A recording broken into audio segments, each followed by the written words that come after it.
NDA கூட்டணியில் விஜய் இது சாத்தியமான்னு கேட்டா கண்டிப்பா கிடையாது. ஏன் அப்படின்னா அங்க பிஜேபிங்கிற ஒரு கட்சி இருக்கு. அதனால கண்டிப்பா விஜய் அங்க போறதுக்கு வாய்ப்பு இல்லை. இது ஜஸ்ட் ரூமர் தான். ஏன் இந்த நேரத்துல ரூமர் பண்ணும் அப்படின்னா, இப்ப ரீசெண்டா தமிழ்நாட்டுக்குள்ள நிறைய சட்ட ஒழுங்கு பிரச்சனையும் பாலியல் வன்கொடுமை இந்த மாதிரி ஒரு சில கொடூரங்கள் நடந்துட்டு இருக்கு. அதை திசை திருப்பணுங்கிற ஒரே ஒரு நோக்கத்தோட மட்டும்தான் இந்த விஜய் என்டிஏ கூட்டணிங்கிற ஒரு குரலி. இது யூஸ்வலா டிஎம்கே அரசு காலகாலத்துக்கு பண்ணிட்டு இருக்கிறதா. டிஎம்கே அரசு மட்டும் கிடையாது, ஏடிஎம்கேவும் பண்ணும். அரசியல்ல இது சாதாரணமாப்பா. ஒரு கற்பனையா விஜய் என்டிஏ கூட்டணியில சேர்ந்துட்டாருன்னே வைப்போம்.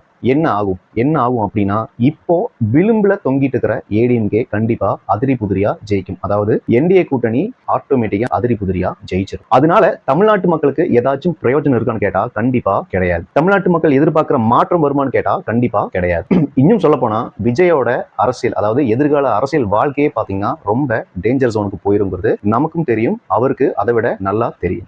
ஏடிஎம்கே விஜய் இந்த ரெண்டு பேரையும் வச்சு பிஜேபியோட ஃபவுண்டேஷன் தமிழ்நாட்டுக்குள்ள ஸ்ட்ராங் ஆயிருங்கிறது மட்டும்தான் நிஜம். அதுக்கு பேசாம விஜய் அவரோட ஸ்டாண்டர்ட் நரேட்டிவ், அதாவது அரசியல் எதிரி திமுகனும் கொள்கை எதிரி பிஜேபினும் ஊழல் சக்தி ஏடிஎம்கேனும் இந்த மாதிரி நின்னாருன்னா, மக்களை சந்திச்சாரு அப்படின்னா 2026 எலெக்ஷன்ல அவர்னால ஒரு பெரிய இம்பாக்ட் கிரியேட் பண்ண முடியுங்கிறதுல எந்த டவுட்டும் கிடையாது. மக்களுக்கு இப்போ ஒரு பெரிய கன்ஃபியூஷன் இருக்கு. என்ன அப்படின்னா, டிஎம்கேவா ஏடிஎம்கேவா டிவிகேவா? டிஎம்கே சைடு இப்போ ஆல்ரெடி நிறைய மக்களுக்கு ஒரு அதிருப்தி, அதாவது ஆன்டி இன்கம்பன்சி இருக்கு. சோ அடுத்து ஏடிஎம்கே கிட்ட போகலாம் அப்படின்னா அங்க பிஜேபி இருக்கு. ஐயோங்கிற மனநிலை. சரி, டிவிகே சைடு போலாம் அப்படின்னா இத்தனை வருஷமா ஆண்டுட்டு இருக்கிற டிஎம்கேனாலையும் ஏடிஎம்கேனாலையுமே தமிழ்நாட்டை ஒரு சரியான பாதைக்கு கொண்டு போக முடியல. இந்த ஊழல், இந்த லஞ்சம், இந்த சட்ட ஒழுங்கு இதெல்லாம் சீர் பண்ண முடியலங்கும் போது புதுசா வந்திருக்கிற விஜய் இவர் மட்டும் எப்படி பண்ணுவாருங்கிற ஒரு சந்தேகம் மக்களுக்கு இருக்கு. அந்த சந்தேகத்தை போக்கணும் அப்படின்னா, அதாவது தீர்க்கணும் அப்படின்னா, அவரு மக்களா நின்று மக்களோட பிரச்சனையை அவரு பேசணும். அட்லீஸ்ட் தாவேக சார்பில் வர